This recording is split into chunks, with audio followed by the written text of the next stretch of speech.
नमस्कार, मैं हूं सभी के साथ तान्या गुप्ता। आज की बड़ी खबर, पश्चिम बंगाल में किसान नेता राकेश टिकैत बेनकाब, जनता को उनके मंसूबे साफ। आपको बता दें कि टीएमसी की पार्टी ने ही दिखा दिया है अब राकेश टिकैत को बाहर का रास्ता। बड़ी खबर, खेला हो बे लेकिन ममता बनर्जी टिकैत के साथ नहीं करने वाली है मंच साझा।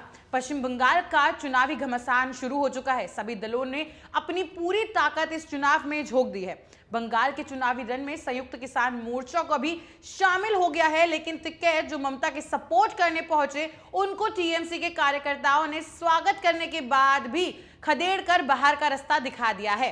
पश्चिम बंगाल के चुनावी रण में संयुक्त किसान मोर्चा भी कूद पड़ा है। आपको बता दें कि बीजेपी के विरोध में कोलकाता और नंदीग्राम में राकेश टिकैत किसान को संबोधित किया था, लेकिन ऐसे में सवाल ये उठता है कि जिस किसान आंदोलन में बंगाल के किसानों ने ही हिस्सा नहीं लिया, उसका बंगाल के चुनाव पर क्या असर पड़ेगा? ये क्या कानाफूसी है? लोगों का ऐसा कहना है कि दिल्ली में राकेश टिकैत को लाल सलाम करने वाले पश्चिम बंगाल आते ही टिकैत को लेफ्ट छोड़कर बाय बाय कर चुके हैं और उनसे मुंह मोड़ लिया है। आंदोलन है या फिर घाघ राजनीति? आपको बता दें कि कृषि कानूनों के विरोध में किसानों का आंदोलन जारी है। वहीं किसान नेता अब पश्चिम बंगाल में कैंप कर रहे हैं। साथ ही साथ आपको बता दें कि कृषि मंत्री नरेंद्र सिंह तोमर ने भी जवाब दे दिया है करारा। साथ ही साथ उन्होंने कहा कि किसान नेताओं को नसीहत दे दी है, पश्चिम बंगाल में जाकर पत्थरों पर सिर नहीं मारे। वह अपने मामले में निर्णय नहीं ले पा रहे हैं और दूसरों की ठेकेदारी ले रहे हैं। इसके साथ ही केंद्रीय कृषि मंत्री ने ममता बनर्जी पर भी निशाना साधते हुए कहा, किसान नेताओं से तोमर ने कहा कि पश्चिम बंगाल में पत्थर से सिर मारने से कोई फायदा होने वाला ही नहीं है। इतना ही नहीं, उन्होंने आगे बढ़ते हुए यह भी कहा कि पश्चिम बंगाल में ममता बनर्जी की विदाई का समय अब आ गया है। 2 मई और ममता दीदी जाने वाली हैं। आपको बता दें कि बंगाल में टिकैत को पहचान नहीं मिल रही है। वहीं कि वहां के किसान और वहां के लोग ही पूर्ण तरीके से राकेश टिकैत को नकार दिया है। नंदीग्राम की रैली को गौर से देखा जाए तो काफी फ्लॉप रैली रही है और ममता दीदी ने जिसमें नौटंकी और खेला होबे भी किया था, तो उसमें साफ दिखा सकते हैं। उसमें अगर आंकड़ों को देखा जाए तो कुल 900 लोग ही शामिल थे, जिसमें 200 से अधिक पत्रकार थे, 300 लोग अन्य राज्य से बुलाए गए थे और वो वहां मौजूद थे, जिससे साफ प्रतीत होता है कि बंगाल की दीदी का काम कैसा है और राकेश टिकैत का आना भी कितने फायदेमंद हो रहा है टीएमसी के लिए, इससे साफ हो गया। आपको बता दें कि बीजेपी नेता हरनाथ सिंह यादव ने कहा कि टिकैत का किसान विरोधी चेहरा बेनकाब हो गया है। साफ हो गया है कि यह कृषि आंदोलन नहीं बल्कि सीधे तौर पर मोदी हटाओ आंदोलन ही चल रहा है। तेजिंदर पाल सिंह बग्गा ने ट्वीट पर एक वीडियो जारी करते हुए लिखा कि टिकैत की खुल गई है पोल। टीएमसी सांसद डोला सेना ने कहा टीएमसी मंच पर नहीं आएगी, लेकिन सब भीड़ का इंतजाम भी करने वाली है। आप बोल सकते हैं कि मंच साझा नहीं करेंगे लेकिन पीछे से जरूर धक्का मारेंगे। आपको बता दें कि लोग काफी ट्वीट करते हुए बार बार उन पर हमलावर है। लोग कह रहे हैं, जैसे कि नवीन कुमार ट्वीट करते हुए कहते हैं कि राजनीति चमकाने के लिए राकेश टिकैत ने पहले कृषि कानून को काला बताकर किसानों को मोदी जी के खिलाफ भड़काया और अब उस राज्य में जाकर मोदी जी का विरोध कर रहे हैं। भारत के प्रधानमंत्री नरेंद्र मोदी जी द्वारा किसानों को दी जाने वाली सम्मान राशि व काफी सहूलतों पर भी रोक है।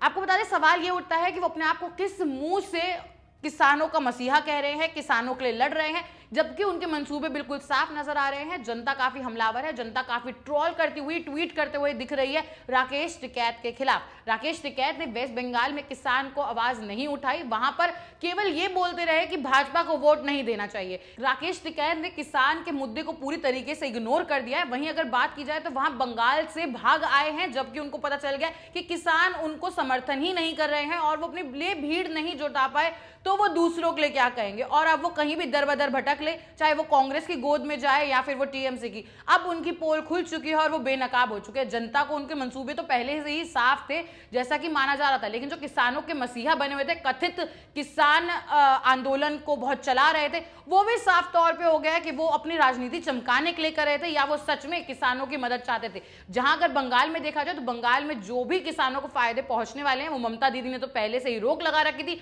वहां अब वो जाकर किसानों को किस मुंह से जाकर समझाएंगे कि वो किसानों के मसीहा है। तो राकेश टिकैत की पोल खुल गई है, जहां उनको पूरी तरीके से वेस्ट बंगाल, पश्चिम बंगाल के और पूरे बंगाल के किसानों ने ही नकार दिया है, जिससे उनके साथ शामिल ही नहीं हुए, ना उनका साथ दे रहे हैं। आपको बता दें कि पश्चिम बंगाल में भाजपा के खिलाफ भी राकेश टिकैत और ममता दीदी के साथ भी प्रचार करने में लगे हुए हैं। तो आपको समझ आ गई होगी बात कि क्या इरादे हैं, क्या मंसूबे हैं, क्या सोच है कथित रूप से किसानों के मसीहे की। साथ ही साथ अगर बात की जाए तो वो कभी पश्चिम बंगाल तब क्यों नहीं गए जब वहां के किसानों को केंद्र की किसकार से सम्मान निधि से वंचित रखा गया। राकेश टिकैत से सबसे बड़े सवाल ये उठते हैं कि राकेश टिकैत तब कहां थे जब ममता दीदी की सरकार, टीएमसी कार्यकर्ता उनके साथ ही किसानों के जो उनके अधिकार है उनका हनन कर रहे थे, उनको वंचित रखा जा रहा था जो उनके अधिकार थे उनसे भी। तो आप लोगों को समझ आ रहा है कि राजनीति ये कैसी चल रही है और बंगाल की राजनीति में जो बोल सकते हैं खेला होवे तो खेला कैसा चल रहा है। कल तक अपने आप को राजनीति से दूर बताने वाले राकेश टिकैत बंगाल पहुंचते ही टीएमसी की अफगानी स्वीकार करते हैं। तो खेला होवे राकेश टिकैत, ऐसा लोग काफी ट्वीट कर रहे हैं। जो दीदी बंगाल में किसानों का सम्मान निधि का पैसा नहीं मिलने दे रही है वो अब किसानों का हमदर्द बनने का दिखावा कर रही है। तो अब देख सकते हैं किसान खेला होबो में ये पहला चरण था उनका चोट लगना, दूसरा चरण भी सामने आ गया है। ममता की चोट पर भी बीजेपी हमलावर है। साथ ही साथ काफी जो लोग हैं जिनको बोल सकते हैं नंदीग्राम की जनता को बदनाम करने की कोशिश कर रही थी, वहीं लोग काफी ज्यादा प्रदर्शन कर रहे हैं। ममता बनर्जी काली घाट की मैना नहीं बोलती सच, पांव नहीं टूटा टूट गया है मन, ऐसे उनके अस्थायी निवास की दीवारों पर लोगों ने आक्रामक स्लोगन लिखे हैं। आपको बता दें कि अमित शाह ने भी आज जनता को संबोधित किया है वीडियो कॉन्फ्रेंसिंग के जरिए। पश्चिम बंगाल में झारग्राम में जनसभा को संबोधित करते हुए गृह मंत्री अमित शाह ने कहा कि बंगाल में 10 साल से टीएमसी की सरकार ने बंगाल को पाताल तक नीचे ले जाने का काम किया है। हर चीज में भ्रष्टाचार, टोलबाजी, राजनीतिक हिंसा, घुसपैठ और पूरे बंगाल के विकास को तहस नहस करने का काम किया है टीएमसी ने। गृह मंत्री अमित शाह ने कहा कि मोदी सरकार ने 10 साल के दीदी के शासन में 115 से ज्यादा योजनाएं पहुंचाई। ये योजनाएं आप तक नहीं पहुंच, इसका सबसे बड़ा रोड़ा तृणमूल की सरकार है। उन्होंने अपील की आज एक संकल्प करके जाइए कि हमारे विकास में जो सरकार आड़े आ रही है उसे हटाकर ही दम लेंगे। उन्होंने लोगों को समझाया रैली में संबोधित करते हुए कि टीएमसी पिछले 10 साल से क्या कर रही है। पिछले 10 साल से सिर्फ जो राज्य में गुंडा राज चरम सीमा पर है उसको अब नहीं सहना, और साथ ही साथ हिंदुओं को जो अपने त्योहार मनाने के लिए कोर्ट का दरवाजा खटखटाना पड़ता है, उसके लिए अमित शाह ने कहा कि ममता बनर्जी की सरकार राज्य में विकास तहस नहस कर दिया है। अमित शाह ने आगे ये भी कहा कि एक समय था जब बंगाल भारत का नेतृत्व करता था। बंगाल शिक्षा, स्वतंत्रता सेनानियों और कुशल नेतृत्व का केंद्र था, लेकिन यही बंगाल अब गुंडा राज में उलझा हुआ है। गृह मंत्री अमित शाह ने आगे टीएमसी पर निशाना साधते हुए यह भी कहा कि केंद्र की 115 योजनाएं जो गरीबों को लाभान्वित करती है उन्हें लोगों को नहीं दिया गया, लोगों के जो अधिकार है उनका हनन कर रही है टीएमसी। अमित शाह ने यह भी कहा कि पश्चिम बंगाल में अगर हमारी सरकार बनेगी तो हम आदिवासी छात्रों के लिए पंडित रघुनाथ मुर्मू आदिवासी विश्वविद्यालय का निर्माण करेंगे ताकि इस समुदाय के बच्चों को और मौके मिले। उन्होंने आगे कहा कि आदिवासियों के उत्थान के लिए stand up India scheme Bengal में 100 करोड़ रुपए निवेश करेगी। इसके अलावा गृह मंत्री अमित शाह ने टीएमसी पर निशाना साधते हुए यह भी कहा कि बंगाल सरकार ने एकलव्य मॉडल स्कूलों को सही तरीके से धरातल पर नहीं उतारा है। उन्होंने आगे कहा कि वादा करता हूं कि हर तहसील में एकलव्य मॉडल आवासीय स्कूल हम स्थापित करेंगे। साथ ही साथ उन्होंने कहा धन विकास केंद्रों को भी हम आगे बढ़ाएंगे। उन्होंने आगे कहा कि राज्य में फॉरेस्ट राइट एक्ट पूरी तरीके से लागू भी करेंगे। खड़गपुर में अमित शाह रोड शो के माध्यम से शक्ति प्रदर्शन करते हुए भी नजर आ रहे हैं। शाह ने जनसैलाब को देखकर कहा कि ये एक बदलाव की निशानी है, बंगाल में पूर्ण बहुमत से बीजेपी की सरकार बनेगी। रोड शो में उमड़े जनसैलाब को देखकर अमित शाह काफी प्रसन्न नजर आए। पश्चिम बंगाल में रोड शो में संबोधित करते हुए उन्होंने ये भी कहा कि एक बदलाव की लहर है, बीजेपी सरकार बंगाल में वास्तविक बदलाव लाने में कामयाब होगी। एक बार फिर सोनार बांग्ला बनाया जाएगा, बंगाल में बीजेपी की पूर्ण बहुमत से सरकार बनेगी। आपको बता दें कि एक आशा की किरण दिख रही है, जैसे कि जन सैलाब उमड़ रहा है लगातार और अमित शाह साथ ही साथ काफी बड़े बड़े दिग्गज चेहरे बीजेपी के उतर रहे हैं मैदान में। बंगाल की जनता को विश्वास दिला रहे हैं कि वो जो भी उनको परेशानियां थी टीएमसी की सरकार से, साथ ही साथ ममता दीदी जिन जिन चीजों में फेल हुई है और साथ ही साथ वो हिंदुओं में और तुष्टीकरण की राजनीति करती हैं, दुर्गा पूजा मनाने नहीं देती हैं, साथ ही साथ जो काफी उनके अधिकार है जो कि सेंट्रल गवर्नमेंट देती है उनको राइट्स, उनसे वंचित रखा जाता है, उनके हक का हनन किया जाता है, वो अब नहीं होगा। और साथ ही साथ बंगाल में बीजेपी सरकार अगर आएगी तो ये जनता को सुनिश्चित करती है कि उनको सारी सुख सुविधाएं मिलेंगी, साथ ही साथ बंगाल को उच्च स्तर पर लाया जाएगा और दोबारा से सुनार बांग्ला बनेगा।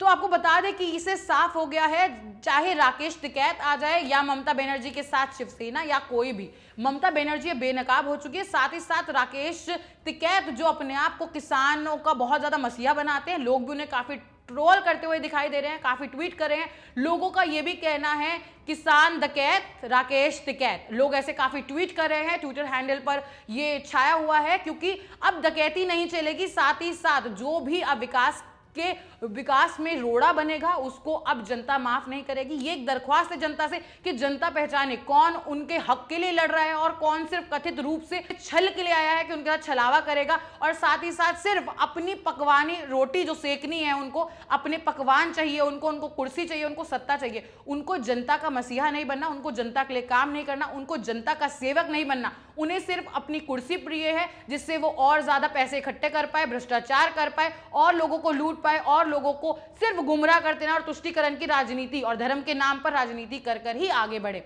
जिससे आप देख सकते हैं कि बीजेपी को जितना ज्यादा समर्थन मिल रहा है, बीजेपी की रैली में जितनी भीड़ जुट रही है, उससे 2 मई को नतीजे किसके पक्ष में जाते हैं ये भी काफी ज्यादा साफ साफ दृश्य नजर आ रहा है। लेकिन अब बोल सकते हैं कि ममता बनर्जी का जो स्वप्न था दोबारा आने का, ममता बनर्जी का मन अब समझ आ गया है उनको, वो बहुत नर्वस हो गई है, उनका मन टूट गया है, पैर नहीं टूटा है। तो अब राकेश टिकैत कर ले कितनी भी कोशिश, और जिनको खुद ही जो एक बोल सके छलावे रूप से या कथित रूप से ममता बनर्जी बोल रही थी कि वो किसानों की मसीहा बनेंगी, उसमें भी उनके मंसूबे साफ हो गए हैं कि कौन है जिन्होंने खुद ही किसानों के अधिकार से वंचित रखा किसानों को और उनको उनके अधिकार नहीं दिला पाई है। अब वो किसानों के लिए अभी एकदम से जैसे ही चुनाव आए हैं वैसे ही मसीहा बन के दिखाएंगी। तो लोगों को साफ समझ आ गया है, जनता पागल नहीं है, जनता को सब समझ आता है कि कौन उनके हक के लिए काम करेगा और कौन नहीं। अब होने वाला है पर्दाफाश, बने रहे हमारे चैनल के साथ।